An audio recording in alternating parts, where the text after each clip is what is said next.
Okay, so here is something that I've always wondered. You know the 5¼ inch drive bays you usually get on computers? Well, I'm just wondering.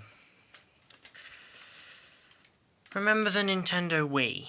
Well, if you look at it, it kind of looks like it'd fit in a 5¼ inch bay on a computer tower. So, I'm just wondering, would it be possible to actually fit a Wii inside? Now, obviously,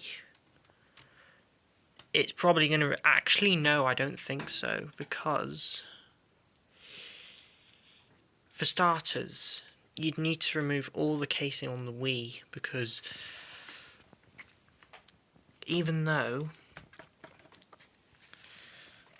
it looks like it fit, it is just too big. Like, just too big. So, unfortunately, it might not be possible unless if you were to, like, dismantle the thing, which you could probably do and just stuff it in there, but you've also got to think about, like, would the power supply even... I mean, one thing I could do is I could sort of remove the front panel and, like, see what I can do. So with the front panel completely removed, I can now see if this thing will fit in here. And no. So if I were to pull this off, I'd have to completely remove the Wii's internal gut. Well, I'd have to remove the outer case of the Wii, and which I'm not really gonna do that now. I mean, I would do, but I don't really want to do that at the moment, so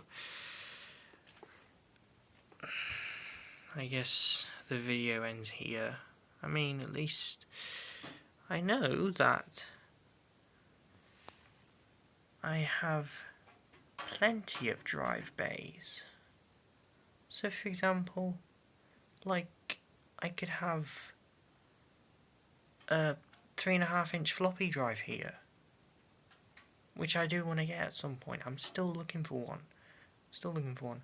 And up here on the 5¼ inch drive bay, I want to see if I can get my hands on a Quantum Bigfoot hard drive.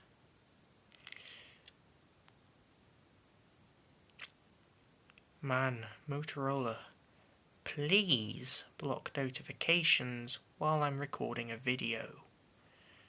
That is so annoying.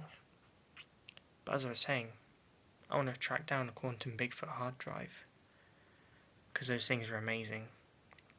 So yeah, at least you now know what a Fujitsu case looks like with this front panel completely removed.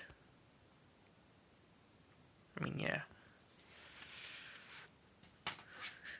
You can see my hard drive in there. I'm just about to see that. So yeah. Thanks for watching, and I will catch you in the next video.